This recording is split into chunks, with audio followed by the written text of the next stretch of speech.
All right, how's it going? Welcome back to the Team O'Neill Rally School. I'm Wyatt.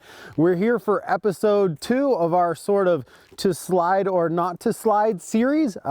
We just shot one with a Subaru going around here, and it showed that it was significantly quicker skidding around and having some fun than it was sort of stuck to the snow and ice. A couple of the top comments from that we can film real quick. Hey, what would happen if you tried it with a rear-wheel drive car? Yeah, so I'm gonna do 4 laps around. It's a half mile about by the time you do 4 laps around here.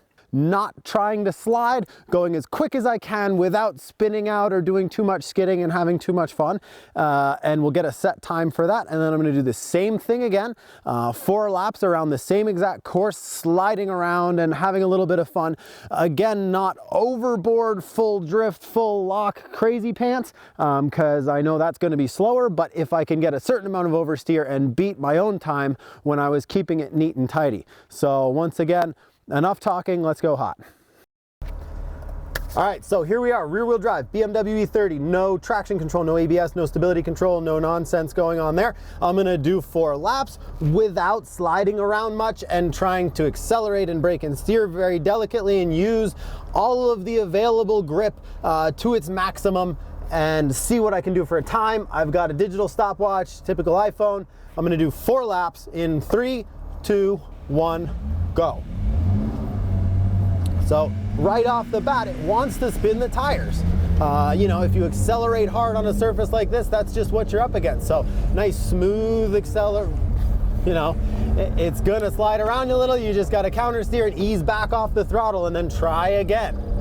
Yeah, and that's a little bit of oversteer, but par for the course, no problem. Down the hill, this is probably the only spot I really need to brake, and I do it carefully. I got a little bit of oversteer, but that's fine. I got a great line here. I went through, that was my first full lap.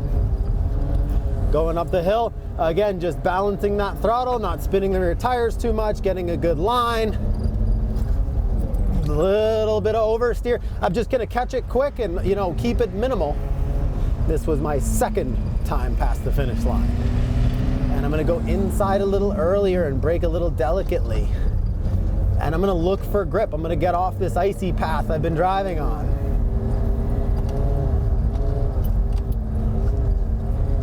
Down the hill, it's just a game of being smooth. This is my 3rd time past the finish line. Delicately braking, not much of a slide, good late apex line. Oh, I had a few degrees of oversteer, but a few more degrees of oversteer. It's so icy that, you know, if you're going, you're gonna slide a little. This will be my 4th time. Where's my stopwatch? Down the hill. Here we go. Coming across right about now. 133.67. 133.67. So that's not bad, you know. To do it in 128 or so with a Subaru, 133.67 with a BMW, we'll take it. It's really a very big, difficult problem of just not getting on any more gas than the rear tires will accept without spinning free and A, causing oversteer, and B, you know, some would say working against you as far as trying to get more speed up and keep it going to get up the back hill especially. And there's really only one spot you need to brake around the whole loop, but even there you do it carefully. So that's good, 133.67. Let's do it again, going hot. Good. All right, so same car, same track, 4 laps, going hot. Rear-wheel drive car like this, I'm using a lot more throttle. There's gonna be a lot more sliding. I'll try not to do it to the extent where it's counterproductive, and I'll see if I can really carry any good speed around here. 4 laps, starting 3, 2, 1, go. Here we go. Light them up a little, and I can rotate the car for the apex nice and early. I'm still gonna be pretty careful going up this hill. That's too much wheel spin. That's okay. Down the hill. This is where I think if I slide this whole corner, I think that's where I'm getting my speed. Carefully braking. Left foot braking so I can use some throttle as well. That was 1 full lap. Try and find some grip, different line. Do what I can. Down the hill, same thing. Charge hard here. Left foot brake with some throttle. Balance it out. Look for the exit. That was my 2 full laps. Almost spun it. Almost spun it. Up the hill, just fighting for traction. That was slow there, but again, charge hard here. This is where the payoff is. If I don't lose it, it's getting icy on that line. That was my 3rd full lap. I don't know if I could do another one without spinning out.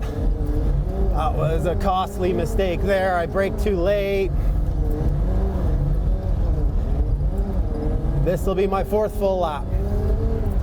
Gotta find my stopwatch, gotta find my stopwatch. Where's my stopwatch? Now, 128.